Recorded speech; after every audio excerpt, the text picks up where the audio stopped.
Step out of the vehicle, sir, right now. Officer, I'm en route to a declared emergency. The briefing starts in 20 minutes. An emergency, right? Let's go. Out. You can verify this. My identification is right here. I'll verify it after you're standing on the curb. Move.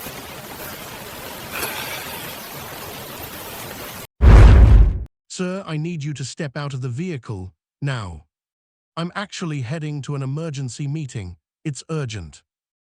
Sure it is. Everyone's got somewhere urgent to be. No, really, there's a situation I need to handle. Sir, I don't have time for excuses, license and registration. Can I at least explain where I'm going? You can explain it at the station if you keep arguing with me. Officer Jenkins had no idea what he just walked into. In the next 47 minutes, a state emergency would spiral out of control. 5 people would lose their lives. A $21.4 million lawsuit would be filed. The man he just pulled over wasn't just any driver. He was the governor of the state. He was racing to coordinate disaster response. Governor Marcus Williams had served 2 terms. He managed 3 natural disasters. He was literally the only person who could deploy the National Guard for the crisis happening 12 miles away. He'd been briefed 20 minutes earlier about a chemical plant explosion. Toxic fumes were spreading into neighborhoods. And the rookie cop's dashcam was recording everything, including the 47-minute delay that would later be called gross negligence in federal court. Before I continue, let me ask you, have you ever been ignored by someone in power when you told them the truth? Drop your answer in the comments. But Officer Jenkins had no idea who he was handcuffing. Governor Marcus Williams wasn't just any politician. He was the first black governor in state history. He'd served as a U.S. attorney for 8 years. He prosecuted 47 corruption cases with a 92% conviction rate. He graduated from Harvard Law School. He went to Georgetown for undergrad. He'd led emergency response to 3 major disasters: floods, tornadoes, ice storms. He was a constitutional law scholar, a published author on civil rights and policing reform, a single father of 2. He was known for being accessible. He drove himself without a security detail that day. That morning started like any emergency. At 6:47 a.m., a chemical plant exploded. At 7:03 a.m., the governor was briefed on toxic gas spreading toward homes. At 7:15 a.m., he got in his car. He was heading to the Emergency Operations Center to authorize evacuations. At 7:22 a.m., he got pulled over. The reason? An improper lane change. On this Tuesday morning in March, Governor Williams was racing against time to save lives. He had 18 minutes to reach the command center. That's when the gas cloud would hit residential zones. He never made it on time. Officer Derek Jenkins was 6 months out of the academy. He was 24 years old, a rookie patrol officer. His training record wasn't great. He graduated ranked 47th out of 52 cadets. He failed his first firearms test. He passed on the second try. During field training, he got 2 written warnings. Both were for overly aggressive traffic stops. His supervisor wrote this in his file: struggles with de-escalation, gets defensive when questioned.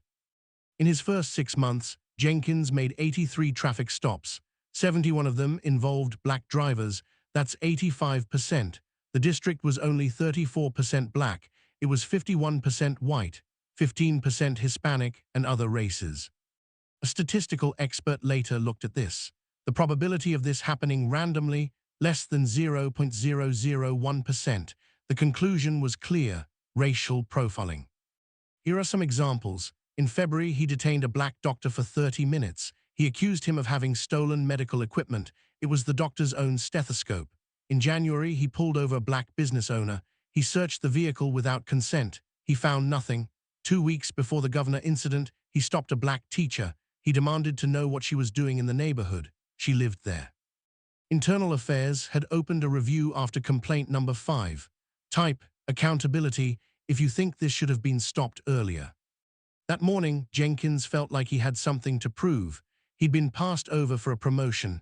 He saw a black SUV driving too fast. He didn't recognize the state vehicle plates. He decided to pull it over.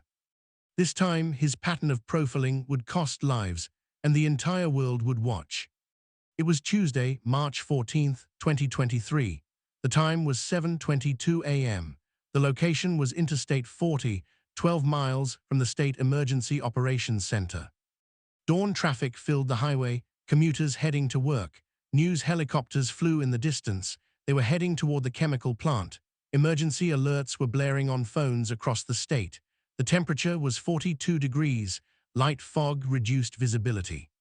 The governor drove a black state SUV.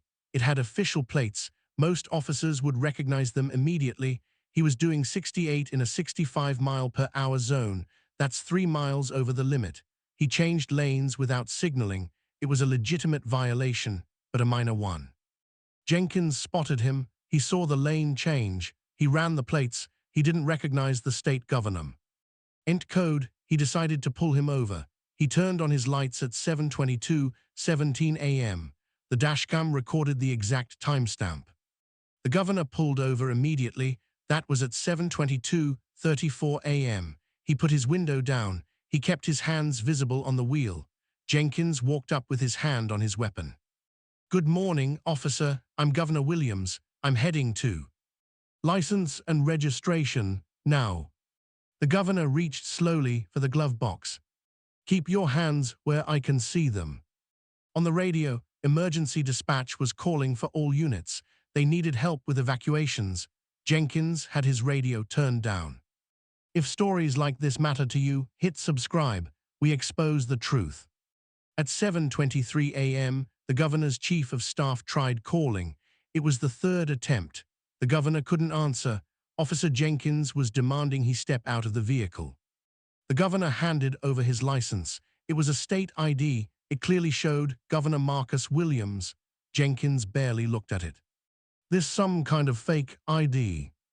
"No, officer, that's my actual license. I really am the governor. There's an emergency I need to." "Yeah, and I'm the president. Step out of the car." The governor stayed calm. "Officer, I understand you're doing your job, but I have state personnel trying to reach me about." "I don't care who's trying to reach you. You were speeding. You made an illegal lane change." "I changed lanes without signaling. Yes, I apologize. Can we handle this quickly? Lives are at stake." "Everyone's in a hurry. You think you're special." The governor's phone rang. It was his chief of staff, fourth attempt. "I need to answer this. It's about the chemical plant." "Put the phone down now."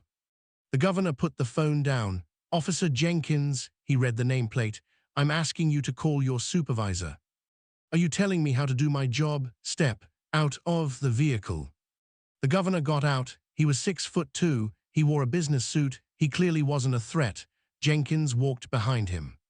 "Turn around, hands behind your back." "You're arresting me for what?" "Resisting an officer, obstruction, falsely impersonating a government official." "I'm not impersonating anyone. Call your sergeant right now." Jenkins put handcuffs on the governor. The time was 7:26:48 a.m. The dashcam recorded it. The governor stayed calm but firm. "Officer, in about 10 minutes, a toxic gas cloud will reach the Riverside neighborhood. I am the only person who can authorize National Guard deployment for evacuation. You are preventing me from doing that." Save the story for the judge. "Check my wallet, state ID, official credentials. My face is on the website." "Anyone can fake documents." A driver pulled over. "Officer, that's the governor. I voted for him." "Keep moving or you'll be arrested for interfering." The driver started filming on his phone. He posted to social media. "Cop just arrested our governor during the chemical emergency, WTF. Wait until you hear what happened next." The radio got louder. "All units, evacuations behind schedule, requesting emergency authorization." The governor heard it. "That's what they're waiting for, my authorization. People are going to die. Maybe don't break the law next time." Jenkins forced the governor toward the patrol car. The governor wasn't resisting, but he kept trying to explain. Jenkins got more aggressive. The governor stayed articulate. A second car slowed down. A white driver yelled out, "Let him go, that's literally the governor. Final warning, leave or be arrested." At 7:31 a.m., the governor's phone rang again. Sixth attempt. A text appeared on the screen. "Where are you? Gas cloud ahead of schedule. Need EVAC order now." Officer, I am begging you, call this number. He gave the state police chief's direct line. Get in the car. Let me know in the comments, what would you have done if you were a witness? At 7:33 a.m., everything changed. A state police helicopter appeared overhead. It had been heading to the chemical plant. Now it diverted to Jenkins' location. Jenkins heard the helicopter. He looked up, confused. The dispatcher came on the radio. Unit 347, what is your current location? I-40 mile marker 67, conducting traffic stop. Stand by for priority communication. Jenkins' sergeant came on next. Jenkins, describe the person in your custody. Black male, 6'2", mid-40s, claims to be. Oh my God, Derek, is he in a black SUV with state plates? Jenkins looked at the vehicle. He was seeing the plates for the first time, really seeing them. Yes, sir. That's the governor. Release HIM immediately. Jenkins' face went pale. He started stammering. Sir, he didn't, I thought. UNCUFF, HIM now. We have a state emergency. Jenkins fumbled with the keys. His hands were shaking. The governor stayed composed. Officer, we'll address this later. Right now, I need my phone. Jenkins took off the handcuffs. Sir, I didn't know. The governor was already on his phone. Get me National Guard commander, now. Jenkins tried again. Your license didn't look. The governor held up his hand. Silence. He was issuing orders. Authorization code Alpha 72 Echo. Deploy all available units to Riverside and Parkwood neighborhoods. Door-to-door evacuations. I want buses at Lincoln Elementary and Riverside High within 5 minutes. Jenkins stood there, helpless. He was realizing how big his mistake was. 3 state police vehicles arrived at 7:36 a.m., lights blazing. Captain Maria Rodriguez got out. Governor, are you harmed? I'm fine. How far has the gas spread? Outer Edge just reached Riverside. We are 11 minutes behind schedule. Because of this stop. Rodriguez glared at Jenkins. Officer, you're relieved of duty. Leave your weapon and badge in your vehicle. Witnesses started speaking up. James Chen was the first passing motorist. He's an accountant. I have the whole thing on video. He ignored multiple people telling him that's the governor. He didn't care. Patricia Mills was the second driver. She's a nurse. I stopped because I recognized him immediately. The officer threatened to arrest me for trying to help. A truck driver had also stopped. I was on CB radio telling other drivers to avoid this area. Everyone knew but him. The evidence was everywhere.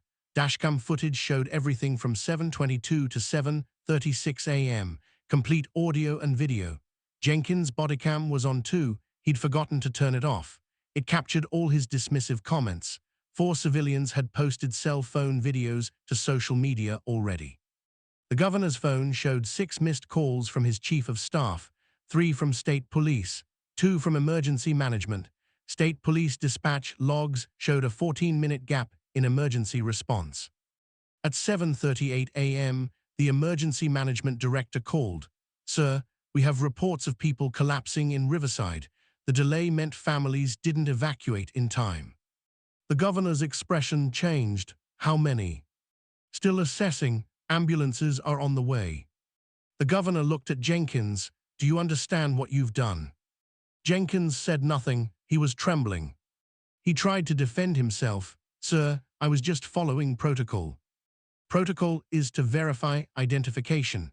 Multiple citizens told you who I was. Your ID looked fake. Captain Rodriguez cut in. It's a state-issued credential with holograms and a photo that matches his face. I couldn't have known. The truck driver yelled from his cab. You didn't want to know, we all told you. Type negligence if you think this officer failed. By 7:42 a.m., Governor Williams was finally heading to the Emergency Operations Center. Behind him, Officer Jenkins sat in his patrol car. He watched his career end in real time. Ahead of the governor, paramedics were working to save people who'd lost 14 minutes. On social media, the videos were going viral. Within the hour, the death toll would be confirmed. The world would demand answers. State Police Internal Affairs opened an investigation at 7:45 a.m. Jenkins was placed on immediate leave. The police chief personally called the governor to apologize. The governor's response was direct. "Save your apology, tell me about the casualties." At 8:30 a.m., the casualty count came in. 5 confirmed deaths, 2 elderly residents, 1 disabled man, 1 mother and her 4-year-old daughter. 23 people were hospitalized with severe breathing problems. All of them were in the Riverside neighborhood. They would have been evacuated if orders came 14 minutes earlier. Tests confirmed chlorine gas exposure. The state attorney general assigned a special prosecutor. The FBI Civil Rights Division opened a federal inquiry. They were investigating whether rights were violated under color of law. The Department of Justice reviewed for patterns of discrimination. The state legislature appointed an independent review board. Investigators looked at Jenkins' traffic stop history. 83 stops in 6 months. 71 involved black drivers. That's 85.5%. The district was 34% black, 51% white, 15% Hispanic and other. A statistical analysis showed the probability of random distribution was less than 0.001%. The conclusion was clear racial profiling. It reviewed the governor's stop moment by moment. Jenkins claimed he was speeding badly. The dashcam showed 68 in a 65 zone, 3 miles over, within margin of error. Jenkins claimed the governor didn't provide proper ID. The bodycam showed the governor handed over his state credential within 15 seconds. Jenkins claimed the governor was combative and refused to comply. Audio analysis showed the governor complied with every command. His voice never rose. No threatening language or gestures. Jenkins claimed he had reason to think the ID was fake. Jenkins later admitted in an interview he barely looked at it. He didn't think a governor would be driving himself. Here's the timeline. 7:22:17 stop started, unnecessary but legal. 7:23:04 governor identified himself. Jenkins ignored it. 7:23:45 governor explained the emergency. Jenkins dismissed it. 7:25:12 first citizen confirmed his identity. Jenkins threatened them. 7:26:48 governor was handcuffed. Illegal detention of a state official. 7:31:15 second citizen confirmed identity. Jenkins threatened them too. 7:33:09 sergeant ordered release. Jenkins finally complied. 7:36:22 governor was freed. Total time 14 minutes and 5 seconds. The critical window was 7:32 to 7:46 a.m. That's when the gas cloud reached Riverside. Evacuation orders were issued at 7:46 a.m. They should have been issued at 7:32 a.m. The 14-minute delay meant victims couldn't escape in time. If you think this could have been prevented, hit that subscribe button. We demand accountability. Official decisions came fast. Day 1, Jenkins was suspended without pay. Day 3, State Police opened a criminal investigation. Day 7, the district attorney filed charges. Official misconduct, a felony. Willful neglect of duty, a misdemeanor. False imprisonment, a misdemeanor. Obstruction of government operations, a felony. Day 14, the FBI added federal charges. Deprivation of rights under color of law. Jenkins had different reactions over time. Day 1, I was following my training. Day 2, he hired a lawyer and stopped talking to media. Day 5, he issued a written apology. I made an error in judgment during a high-stress situation. Day 8, victims' families rejected it. An error doesn't kill 5 people, racism does. Day 10, Jenkins was caught on video at a bar. He said, I was just doing my job, this is all political. Day 12, that video went viral. Public outrage got even worse. The state set up an emergency fund, $50,000 per family. The governor attended all 5 funerals. He made a statement. I will carry this for the rest of my life.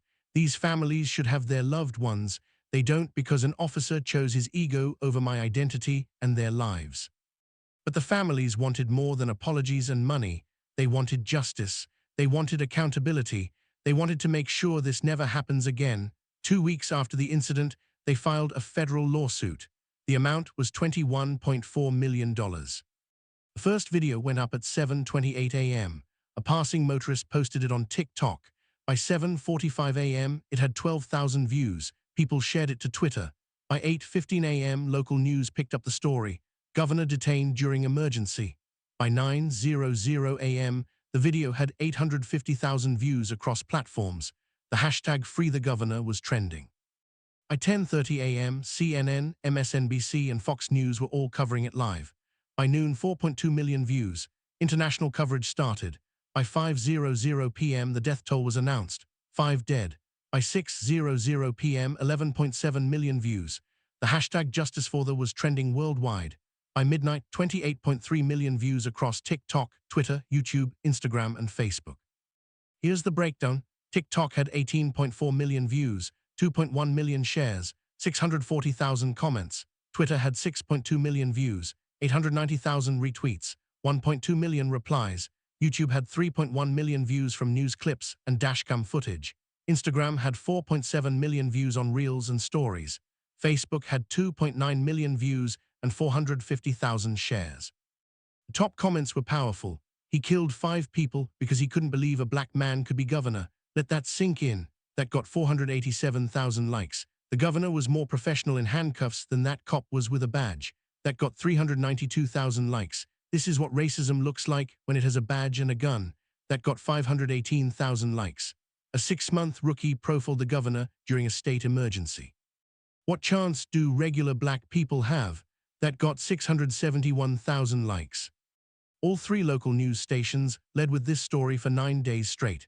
CNN called it racial profiling and government dysfunction collide. MSNBC said, when bias becomes deadly. Fox News said rookie cop's mistake costs lives. NPR did a 45-minute special investigation. BBC, Al Jazeera, and other international outlets covered it too. Comment below if you think this video changed the conversation about policing. The police union said on day 1, we support Officer Jenkins' right to due process. By day 4, after public pressure, they said, we do not condone racial profiling. The state legislature called an emergency session. They wanted to review police training standards. The governor's office announced a review of police practices statewide. Jenkins tried damage control. Day 3, he posted a Facebook apology. He turned off comments. Day 5, he tried to blame confusing circumstances. The dashcam footage proved him wrong. Day 7, his lawyer told him to stop talking. Too late. The damage was done. Day 9, he was caught on video at a bar saying, this is all political. That comment went viral. Day 11, he deleted all his social media accounts. 3 weeks later, the federal lawsuit was filed. Then Jenkins did something that sealed his fate forever. He gave an interview to a right-wing podcast. He claimed he was the real victim. The lawsuit was filed on April 7, 2023. The plaintiffs were the families of the 5 people who died. The defendants were Officer Derek Jenkins personally, the police department, the city, and the police chief. The claims included wrongful death, 5 counts, civil rights violations under federal law, racial discrimination, gross negligence, and holding the city responsible for poor training. The amount was $21.4 million, $3 million per family for wrongful death. That's $15 million total, $5 million in punitive damages against Jenkins, and $1.4 million for required system reforms. During discovery, more came out about Jenkins' pattern: 83 total stops, 71 black drivers, 12 formal complaints filed against him. The department never acted on them. Training evaluators flagged him 4 times for bias indicators. Text messages to other officers showed him using racial slurs. Evidence showed he'd stopped the governor before, 2 months earlier, but let him go with a warning that suggested he didn't recognize him either time. The department's failure became clear. An early warning system flagged Jenkins after stop number 34. That was 3 months into his job. They ignored it. 2 supervisors recommended special bias training. A watch commander rejected it. Internal Affairs opened a review. They closed it without action. The department knew about complaints, but said there was no pattern.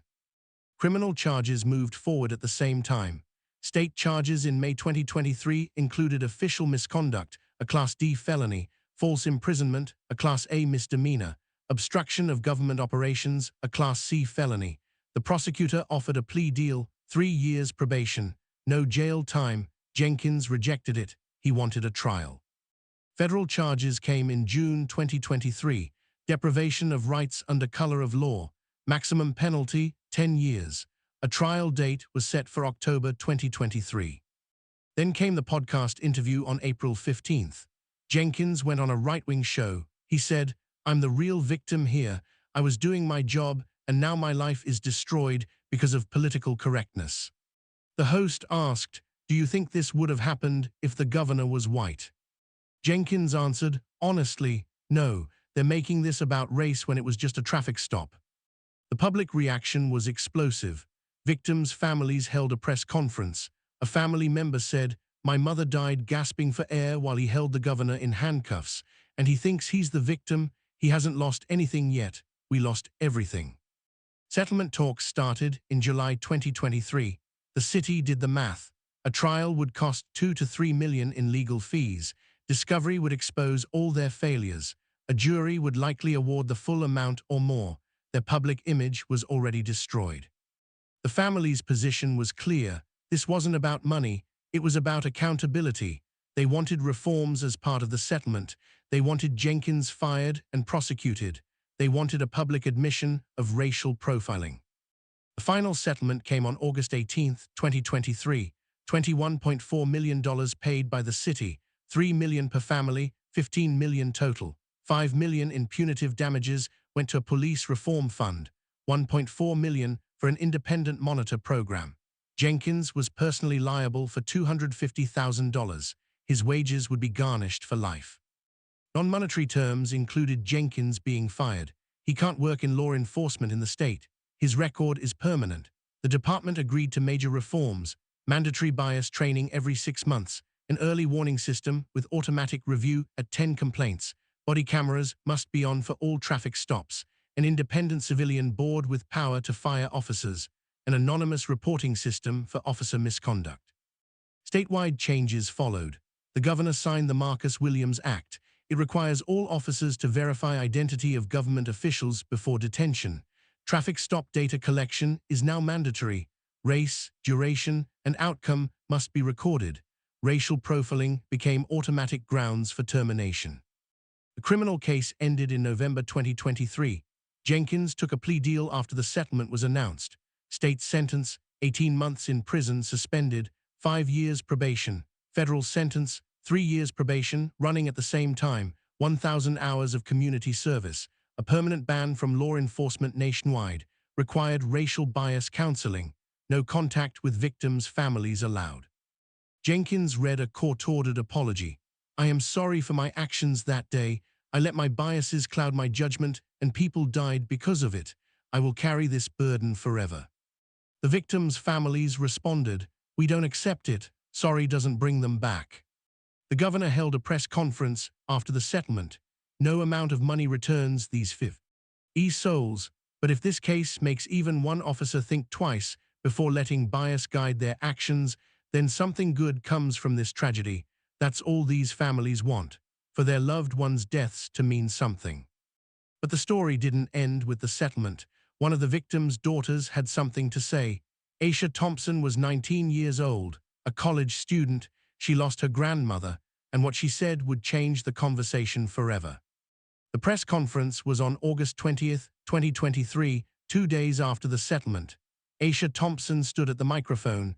She was a freshman at the state university. She lost her grandmother, Evelyn Thompson. She was 72 years old. "My grandmother raised me," Aisha said. "My mom worked 3 jobs, so grandma made me breakfast, helped with homework, taught me to drive. She was my best friend. I got the call at 9:47 a.m. that day. Your grandmother collapsed. They're taking her to the hospital. I asked if she'd be okay. The paramedic couldn't answer. She died at 11:23 a.m., acute respiratory failure. The doctor said if she'd gotten out 10 minutes earlier, she would have survived 10 minutes. Officer Jenkins stole 14 minutes from a governor. Those 14 minutes stole my grandmother's life." Aisha is a criminal justice major. She wants to be a lawyer. She wants to prosecute police misconduct. "I've learned that racism doesn't always look like slurs and violence," she said. "Sometimes it looks like a cop who doesn't believe a black man can be powerful, who sees a black face and assumes criminal, even when everything says otherwise. If a rookie cop can detain a governor, what happens to the rest of us? My grandmother was a retired school teacher. She had no power." She ended with this: "Officer Jenkins had 14 minutes to choose differently, to listen, To verify, to see a human being, he chose his ego instead. Now 5 families live with grief. We can't bring them back, but we can make sure their deaths force this country to face what it's been avoiding. Badges don't erase bias, they just make it deadly. Aisha's speech was viewed 14 million times in 48 hours. This case isn't unique. Black drivers are 20% more likely to be stopped than white drivers. That's from the U.S. Department of Justice in 2022. They're twice as likely to be searched, even though they're less likely to have contraband. About 1,000 people are killed by police every year. Less than 2% of officers are charged. Less than 1% are convicted. This case was different because the victim had resources. The governor had lawyers, security, and media access. Average citizens have none of that. The documentation was undeniable. 5 deaths were directly linked to the delay. The public outrage was too big to ignore. So let me ask you, do we really believe Officer Jenkins is the only cop who lets bias override training, or is he just the one who got caught at the worst moment, with the wrong victim and undeniable evidence? Do we really think $21.4 million and a consent decree fixes the problem? Or does it just put a price on how much we're willing to pay to avoid real accountability? Do we really want a system where you need to be a governor to have your identity believed? Or do we want a system where every person gets treated with dignity during a traffic stop? Because if we don't fix these problems, then we're just waiting for the next Derek Jenkins, the next Evelyn Thompson, the next preventable tragedy that we'll call unfortunate instead of what it is: predictable, systemic, and deadly. Comment below. Do you think Officer Jenkins' sentence was too easy? Would he have faced any consequences at all if his victim wasn't the governor? I want to hear from you. Hit that subscribe button if you believe body cameras should be required, that racial profiling data should be public, and that badges don't put you above the law. We're going to keep exposing these cases. We're going to keep demanding accountability. We're going to keep fighting for a world where Aisha Thompson's grandmother would still be alive. This isn't just about one rookie cop or one governor. It's about all of us. See you in the next one.